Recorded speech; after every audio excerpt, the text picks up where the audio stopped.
On le comprend donc, les voyageurs étrangers ayant visité la République démocratique du Congo dans les 21 jours précédents se verront interdire l'entrée au Canada. Robert Vondo, bonsoir.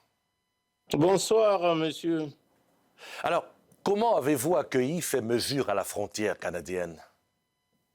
Bon, comme tout le monde, comme tout ressortissant du Congo, voyageurs du Congo au Canada ou voyageurs du Canada au Congo, nous avons été déçus par la mesure qu'a prise le gouvernement canadien. Mais cependant, il ne faut pas réfléchir émotionnellement.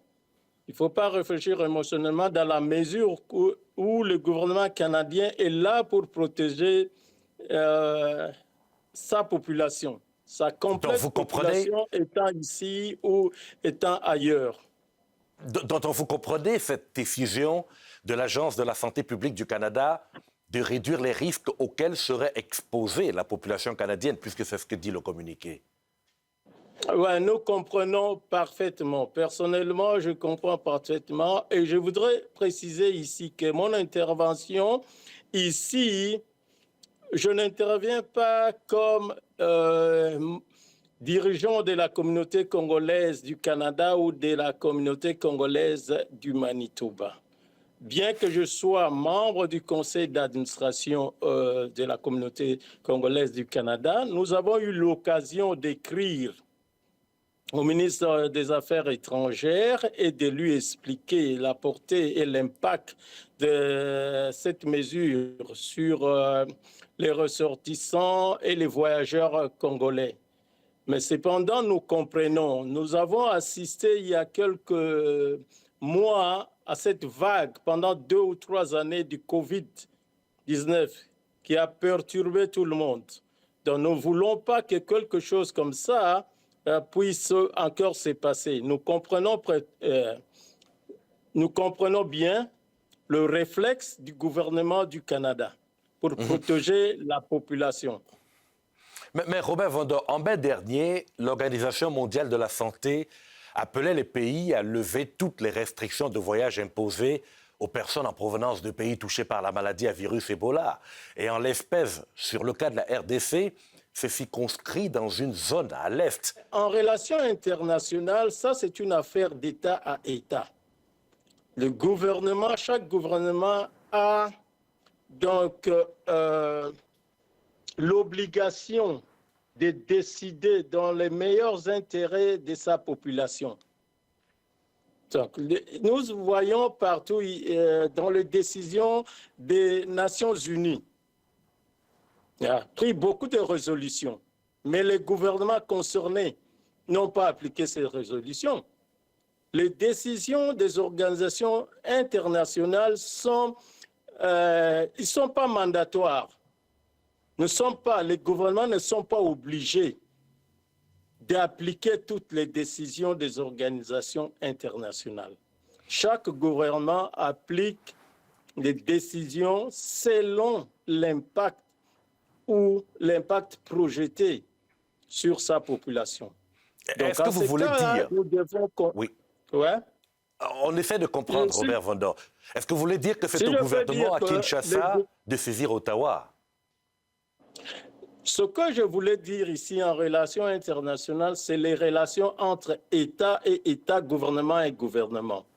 Il appartient au gouvernement congolais de saisir le gouvernement canadien et de s'asseoir sur une table et de discuter de toutes les modalités. Le gouvernement congolais doit démontrer au gouvernement canadien que cette mesure aura beaucoup d'impact sur les familles et les communautés congolaises et démontrer que l'épidémie est circonscrite sur une seule zone ou une zone limitée ou une région limitée et que la plupart des gens qui voyagent du Congo viennent de certaines villes ou de certaines régions particulières.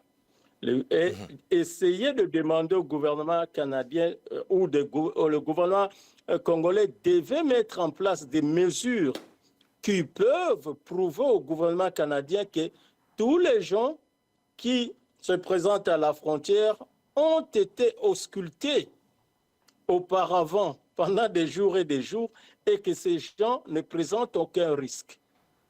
Alors, dernière question peut-être. Il appartient au gouvernement congolais de faire ça. Il n'appartient pas au gouvernement canadien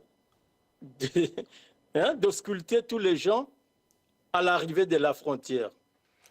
D'accord, mais Robert Vando, à ce jour, on parle de plus de 2000 cas signalés, dont 796 décès selon l'OMS. Et l'épidémie qui sévit, c'est la troisième la plus grave, mais sur un total de 17 épisodes. Est-ce que ces expériences renouvelées, avec cette tendance à l'habituation, ne contribuent pas à alléger les craintes du côté de Kinshasa et qu'on se dise qu'on est un peu habitué à cela, finalement?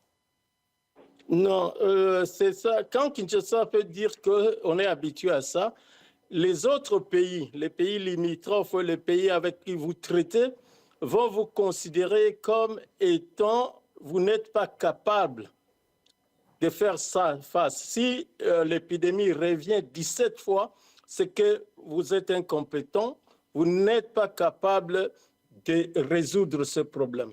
Ce problème, s'il arrive une fois, deux fois, trois fois, devait être résolu complètement. Et le gouvernement congolais devait avoir pris des mesures pour éradiquer ce virus-là. 17 fois, c'est trop.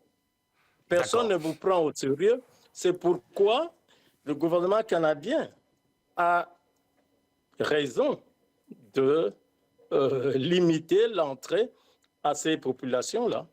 D'accord. Ça va chercher dans les causes du conflit à l'Est ou encore dans des raisons peut-être scientifiques au laboratoire. C'est tout le temps qui nous est parti. On en reparlera peut-être plus tard. Robert Vando, merci infiniment. Merci beaucoup et portez-vous bien.